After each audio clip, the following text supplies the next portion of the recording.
Welcome to Professor Game Podcast, where we interview successful practitioners of games, gamification, and game thinking who brings the best of their experiences to get ideas, insights, and inspiration that help us in the process of getting the students to learn what we teach.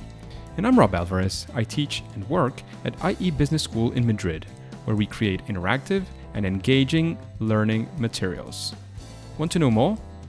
Go to professorgame.com/subscribe, start on our email list, and ask me anything. Welcome, engagers, once again to another episode of the Professor Game podcast, where we will be chatting with Robert today. But Robert, before we kick off, we want to know, are you prepared to engage? I'm prepared to disengage, re-engage, and fully engage.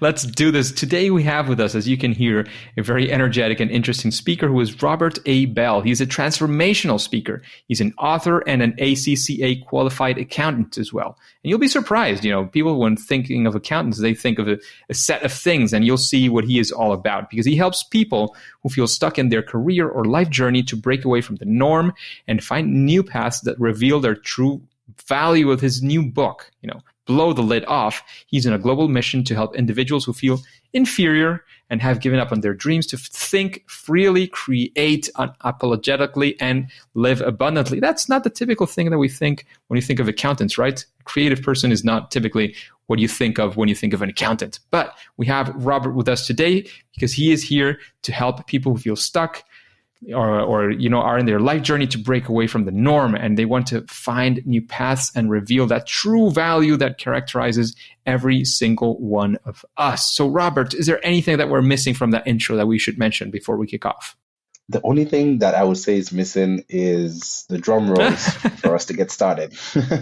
Let's do this, because as you know, Robert, we like to get to know our guests a little bit, right? So what we do typically is ask our guests about a typical day, right? If you were going to say, we want to be in the life of Robert, or we want to see what it feels like, what it looks like, what would that life look like? What would a typical day or maybe a typical week look like for you? Great. Welcome to a day in my life. My day starts definitely first thing is just through some sort of meditation or some sort of scriptural reading, ancient texts. I meditate, I have a devotion, and then ideas pop into my head. Every morning I get an idea, I write it down. It's usually an idea on either something I've been thinking about prior or a new angle to something. I just get some sort of insight very early in the morning, and I write it down and build on it. So that's how my day normally starts. After that, I get some kind of exercise in. I get my exercise in first thing in the morning. I could take various forms, indoor, outdoor, weighted exercises, body weight exercise, whatever it is, to just clear my mind and get me ready for the day. And then after that, the flight takes off. After that, it's calls left, right, and center, lots of emails. Your day in sort of like your typical office, but what's different is a typical day for me doesn't pass without someone just reaching out to me based on something I either said, posted online, or an article I wrote, or something that I wrote maybe 2, 3, 4, even 6 months prior. And I was just reflecting on what you said, and it's, this is what I got from it, and this is what I understood. Can you help expound on that more? Or someone will reach out to say, you know what, I think it's time for me to get coached by you right now because I've been really holding back my creativity. So that's usually how most of my days go. There's an inquiry that comes in based on some sort of seed that I've planted some time ago. Then I, take it up from there. And then the day ends the same way it starts, with some sort of just meditating to calm the day down and ideas that spring into my head. And I write them down and I think about it. Yeah. Interesting. So very, sort of cyclical in a way, right? That you start the day in a way and you come back to that at the end of the day to clear your mind. And just a very quick and specific question. Is that sort of that first idea that you were talking about that you have in the morning? Is there some sort of reflection, like you set it up the night before? Like, how does that actually work specifically? Sometimes I set it up the night before. Sometimes the idea that comes in the morning is something that I've probably been thinking about for weeks or even months. And I get that connection because we're going to be talking quite a bit about creativity in this episode. And that's what creativity is, just simply connecting the dots. So that thought that comes in the morning is it's connecting two sort of, that don't seem related dots or data points. And then I get that connection in the morning. It's like, all right, I see how that connects.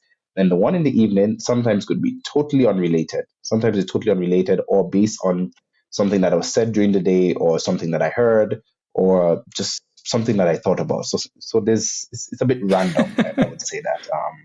Randomly organized. That's okay. I was just asking because I have heard about that intentionality of, last thing you sort of reflect upon in the night and then get up in the morning and sort of journal and that kind of thing. I've heard about that before, but I wasn't sure if that was actually what you were meaning. I wanted to clarify because I think, there's many approaches, many ways, all paths lead to Rome. In a way, there's many ways to get to a place. So I wanted to make sure, what does it look like for you?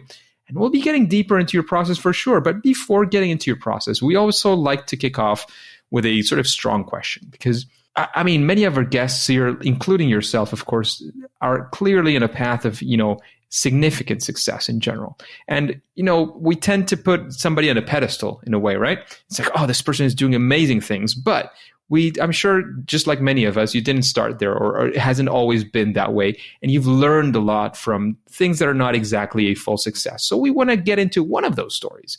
One of the times, or maybe what you would call your favorite fail or first attempt in learning. One of those times, things didn't go the way you were expecting it. You were working on a creative project or creating something, using your creativity for one of these interesting things that you do. And it just, at least initially, didn't work out. And we want to know, how that went, how you got out of it, or at least what did you learn, what lessons you took away. All right, that's a fairly good story, and I'm ready to get into that. I would say one of my biggest favorite failure is that I had just this idea that accounting. I noticed when I was answering what my typical day looks like, I mentioned nothing about numbers. It does get filled with numbers. I think that was obvious. And somehow I just had this inclination, an idea that accountancy or accountants are very creative because accounting is about telling a story. It's telling the story behind the numbers, right? It's putting the story of a business, the story of an entity, the story of an individual, your personal finances, and it's telling a story. And I was just really convinced with that. And I tried it. I spoke to professors and very experienced and senior people in the field of accountancy and finance. And they were like, get out of here with that.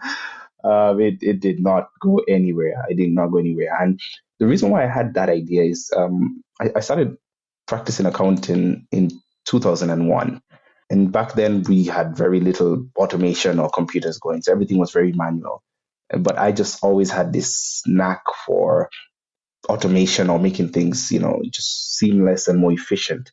And I realized the more time that I saved with automating the processes back in 2001, when even personal computers was not really that big, I realized that this gives more time to investigate, the story behind the numbers and not just entering data and putting in documents and using a calculator, and I was like, I think this is what accountancy should be like. And it was a big failure. It was a big failure since then. That's how long ago I've had this inclination, since around, the early 2000s. And it failed. As we turned into the next decade, 2010, I silenced it. I definitely silenced it. So I call it a failure in quotation marks because I gave up on it.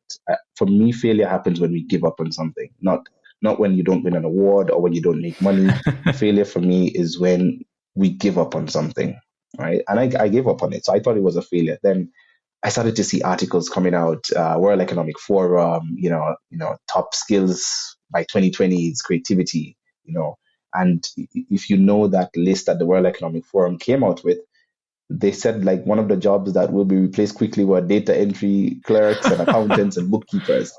And I was like, I saw it still then. Still people didn't see that connection. So I was like, creativity is going to be in high demand and these jobs will be replaced. But it wasn't the jobs in entirety. It was what was currently happening. And I was like, I said that. When I saw that, I was like, I said that 10 years ago. Like I said that 10 years ago, guys. And I was telling other people, like, you know what, guys, you see this. And they're like, look, just go back to sleep. You haven't gotten enough sleep yet.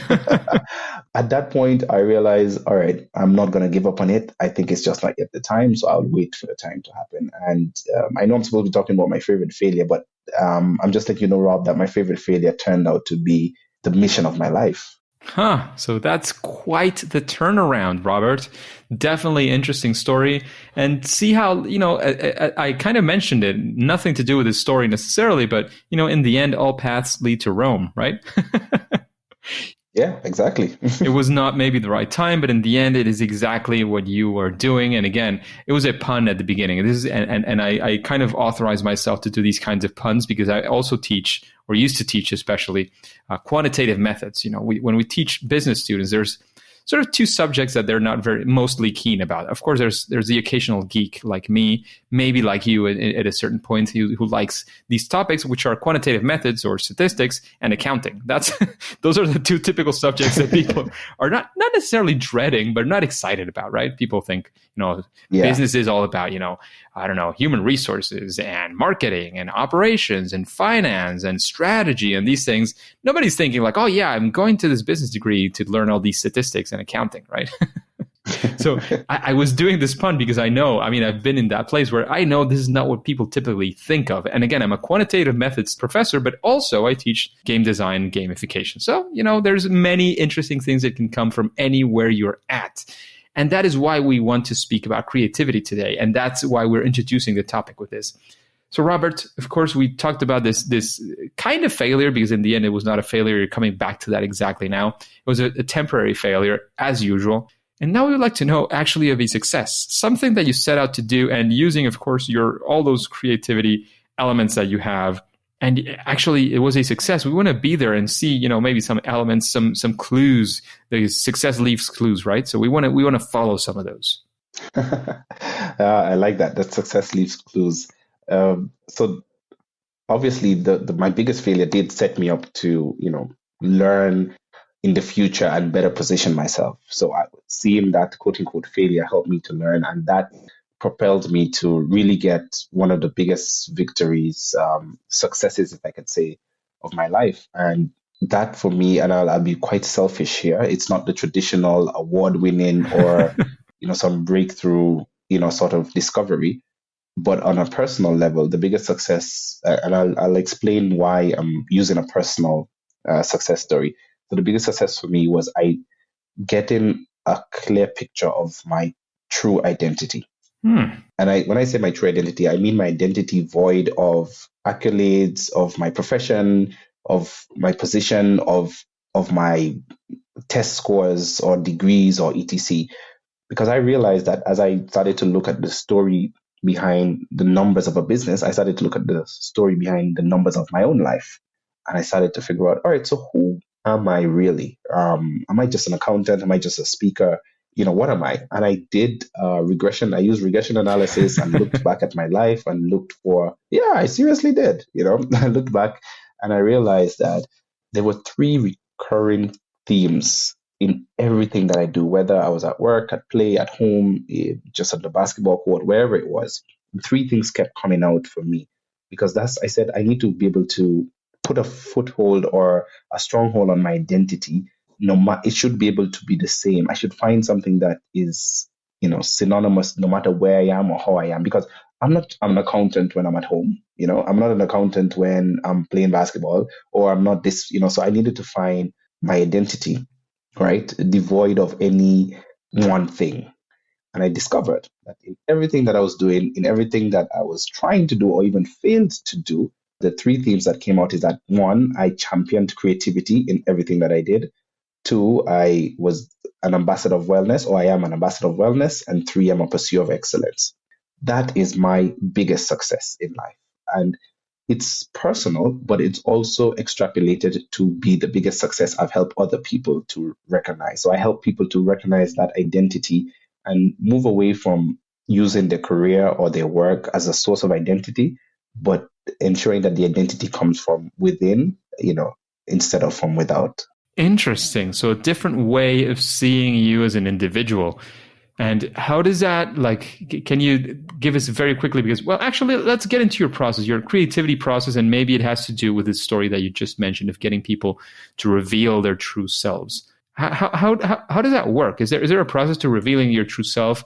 How does, and again, if it's related, especially if it's related to creativity, we're very interested in understanding, how that works. All right, yeah, let's get into that process. So the first thing that step one in the process is removing any biases. We have a lot of biases about ourselves, both either heavily positive or heavily negative. It's kind of difficult to see ourselves quite objectively. So step number one in the process was that. Number two meant getting a 360 review or view of my own life or of your own life, which means asking someone who has worked with you, someone who has worked under you or worked or supervised you, asking someone who you're friends with, someone who doesn't know too much about you, someone who knows a lot about you, someone who you don't quite get along. And that one is a bit tough. That one is a bit tough because that's what I did. I went back and asked even people who I don't speak as, like, hey, look, and I was just very clear. I know we don't get along, but I just want to get some feedback from you. I'm only asking you for feedback. I don't want to start rekindling any friendship or anything, but I just want to get a feedback. How would you describe me? And as nasty as whatever comments they'll give, I took it and I started to assess and to analyze, okay, what is really coming out of this? What are they saying? And it's a difficult process, I must say, because you facing our own failures or facing our perception of what the others have of us is very difficult. You go into that process as objective as possible, as if you're writing a story. So you're being like a journalist. You're writing a story of someone, or you're writing a biography on someone, which is yourself. So I wrote a biography on myself and I listened to the negative comment and I didn't defend it. I didn't say, no, well, that person is just saying that because they're just always miserable or they're just unhappy. I was like, could there be any truth to this? And if there is any truth, what does it mean? All right. And sometimes someone can say, Rob, someone can tell me something like, maybe you're very impatient. And no one wants to be told they're impatient. But what are they actually saying? Right? What is the story that they're saying behind it? And what I realized that when people are telling me that I'm very impatient, it means that I am a go-getter. What I was hearing them say is that I don't have, okay, not that they told me personally that, but I'm just saying if someone says you're impatient, right, it doesn't necessarily mean that you're short-fused or you get annoyed quickly. It just means that you're focused on whatever you're doing to the point that you don't entertain distractions too easily, right? And that could lead someone to having a little bit of, to being a bit of impatient. So imagine you're working on a game and people keep interrupting you that just has no value to it. I mean, you can come off as a bit impatient, right? So the process that I took is looking at it situationally and then extracting it from the situation and see, is this applied anywhere else? Has this come up anywhere else? And then if it has, I write it down and I see, and I try to formulate what is really coming out of it. The process looks so meandering. It's not really a 1, 2, 3, 4 step process. Interesting. And I just want to delve a little bit more into this because I think many of the listeners might be at a certain degree, of course, different degrees for each person, might be facing one of those moments of, how do I, like, I am a professor, I'm a teacher. Am I also going to be a gamification designer, somebody who does gamification for learning, somebody who does game-based learning? Am I going to do any of these things? So I want to make sure that we leave them with some sort of nuggets to explore that path if it's what they're interested in. So could you give us any guidance into, again, discovering that true path, that thing that has been guiding you? I realized at some point, I've always liked games. Since I was 7, when I got my first Nintendo, I realized, this is something I love. I wanted to work for the Nintendo magazine at some point, right? That was my dream job at that point. And I kind of got back to it when I realized gamification was a thing, but not everybody can have sort of that revelation in the way that I had it. Can you sort of help us? I don't know if that makes sense. Yeah, I would say some quick nugget is definitely challenging the comfort zone, right? I know it's a cliched sort of expression, but here when I say the comfort zone is basically challenging the self-doubt of ourselves, because something like gamification and looking, it's about exploring. It's about trying something out. It's putting yourself into a position that let's see how this works. And like what you just explained in your example, right? You tried it on, you realize, wow, I actually have a love for this. Yes, exactly. Right? So the nugget is, don't be too quick to follow things that you like. because that's how a comfort zone gets built up. Because things that we like tend to come easy to us. But at times, the things that we may not like could be a little difficult at first because the learning process and the learning curve, just dictates that. Huh. For example, I never, ever whatsoever thought that I could be a public speaker, right? I just never liked it. I mean, who does? The possibility of people laughing at you, and in this day and age of social media, people will just cut and paste what you say, and I was just like, absolutely not, absolutely not. But what happened is when I would be amongst my friends or whatever, when I'll share some kind of nugget or knowledge, because I just like sharing those ideas that I get in the morning. I was like, hey guys, I thought about this. What do you think about this? And they're like, what do you mean? And I would explain it. And they're like, man, you explain things so well. I was like, you should be a speaker. I was like, what? Nah, that's definitely not me.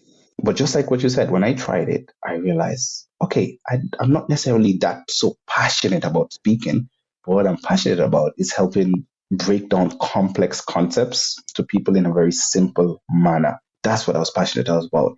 So if I didn't give speaking a chance or a try, I would not have recognized that passion or that love that I have for what I do. And it translated not just through speaking, because I didn't, you remember after I did this because I told myself I'm not going to go by labels.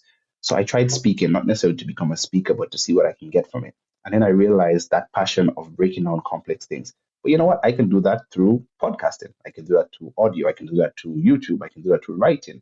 And so it's about finding that core, that core of what you're doing, not just doing something for the sake of becoming something, but becoming something and then doing something. Yeah, I hope that makes sense. Interesting. Very, very interesting for sure. And Robert, in that same path, because again, I think the sort of the main silver lining here for us who are in this is exactly that path, because I know many people are sort of waiting on the sidelines and seeing how things are going, and as well thinking of games, and some people say this is a serious business and that's not what we're here for. Teaching is something very important. It's not a game. Those kinds of things can lead to maybe not exploring these paths as much as you would, your instinct might tell you might, and not realizing all the potential that is there for you and for your learners. And one of the things that I got from your story as well is, sometimes it's not just about the medium. There's many mediums in which you can, get your message and do the thing that you're meant to do. It's about how do you get it across, right? So gamification, game-based learning, game-based solutions is just another way to get across solutions. So in that sense of finding and exploring these things, you just gave us a nugget, but is there some sort of best practice? Something you say, well, when you're doing this, as you said before, you said, forget about those things that maybe you don't like at first and think about this some other way. Like can you achieve your objectives? Is there some sort of, again, it could be a best practice or say, look, the main thing here is what you said before. I just want to make sure that we get that as well. Yeah, absolutely. The best practice is allow yourself to be led, right? Listen to what's being said, because it's oftentimes quite true, but it's what you hear by what's being said. And I'll break that down. I can ask you to try, using game solutions or game theory to, try to learn something. Or maybe someone might say, hey, try this out. And the reason why someone might say that, okay, one, it could be, yes, for the obvious selfish reasons, but two, they've probably seen that you could gain something from this, right? So the best practice is to really be open and to listen very keenly to the suggestions that are coming your way, and figure out, all right, why would someone be suggesting this to me? And there's this counsel in a multitude of people, right? So if a number of people are saying, hey, try this out, try that out, it's worth exploring. It's worth trying. I think that would be the best practice, trying it, but not for the sake of trying to become the expert or trying to get a certification or to become qualified, etc., but to pull yourself into a realm where you are sort of relinquishing control for a moment, relinquishing control, because the way our brains work in the executive mode network of our brains is like, I got to get this done and I will only do it until it makes sense. So you need to get to that point where you are allowing yourself to be taught, where you will absorb what the experience that you're going through. That would be the best practice, and deferring any judgment or trying to rationalize it with what makes sense for you right now. Now, obviously, it doesn't mean that just go do some very extreme,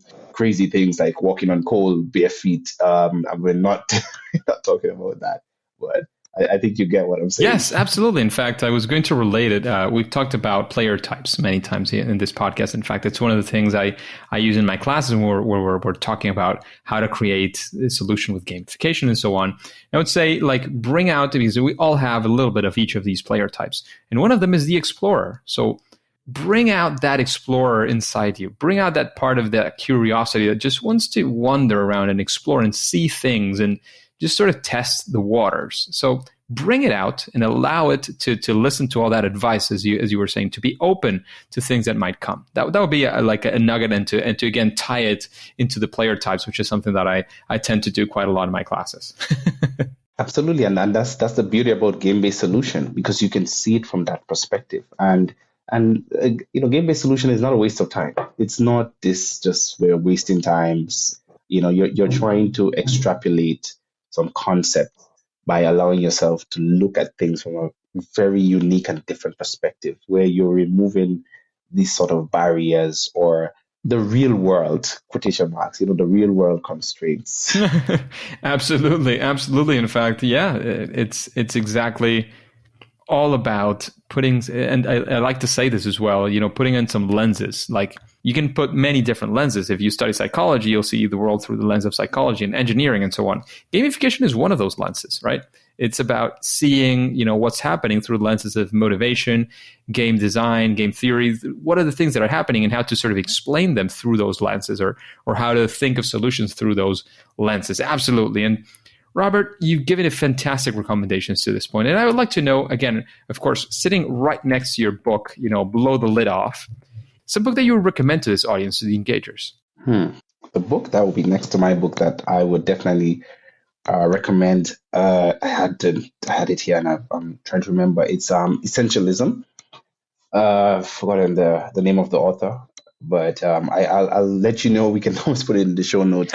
Yeah, we will put it in the show notes for sure. Yeah, it's Essentialism, and the reason why I recommend that book, because there's so much noise, and when you're using something like game-based solution, is that you want to quiet the noise, and you want to be able to just open up to listen quite well. Because when there's a lot of noise, you can't listen and you can't observe too well. And the reason why I recommend that book is because the 3 principles of essentialism. Number 1, you can even call them, for the sake of it, player modes or player types. Number 1 is explore. The explore principle is number 1 of essentialism. That is, essentialists are people who explore and they don't overly commit to one course of action. They understand that and are willing to absorb the sunk cost of exploring a course of action. So they'll try something out, and if it doesn't work out, fine, well and good, count your losses and move on to something else. And isn't that how a game works? Then number 2 is so number 1 is explore, I said, and number 2 is eliminate. So that's the second principle of essentialism, in that after you've explored, then you start to eliminate options. You decide which path to take and which path not to take. And then finally, you execute.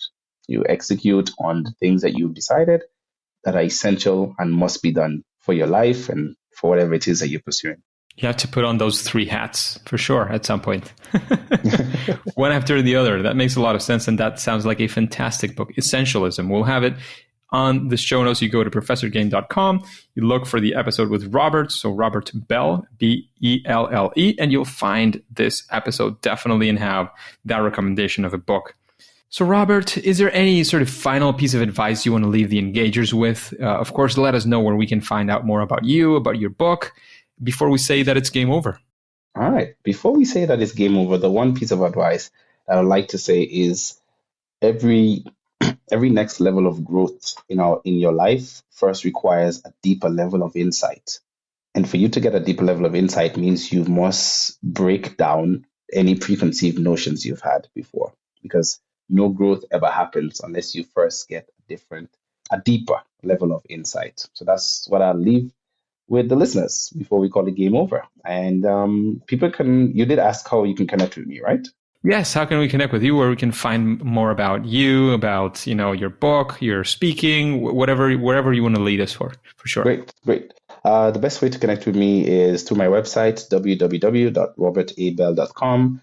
From there, you'll find all my social links, LinkedIn, Instagram, Twitter, Facebook, and everywhere I'm at Robert A. Bell. So quite easy, but you can connect with me through the website and you can find me there. You can also get a copy of my book of anywhere where books are sold on the World Wide Web, at least the major outlets, Amazon, Amazon.com, Amazon everywhere around the world, Barnes and Noble, wherever you find books, so you can find it there. Absolutely. Thank you very much for investing this time today with the Engagers. Robert, we took some time off your schedule to do this, and I'd like to thank you very much for doing that. However, at least for now and for today, it is time to say that it's game over. Engagers, it's fantastic to have you here. And as you know, this podcast really makes sense when we have you, the Engager, so let's connect on different places. Today's suggestion is Twitter. That way you can, make questions, follow what we're doing, whatever it is that you want to do with that interaction on social media. If you want to find my account, it's professorgame.com/Twitter. Always sharing content on the topics around games, game design, gamification, game-based learning, game-based solutions, as you know, especially around education and learning. And before you click continue, please remember to subscribe, or now I think it's called follow, for free, because this has no cost. This podcast is and will be always a free podcast through your favorite podcast app. So follow or subscribe and listen to the next episode of Professor Game. See you there.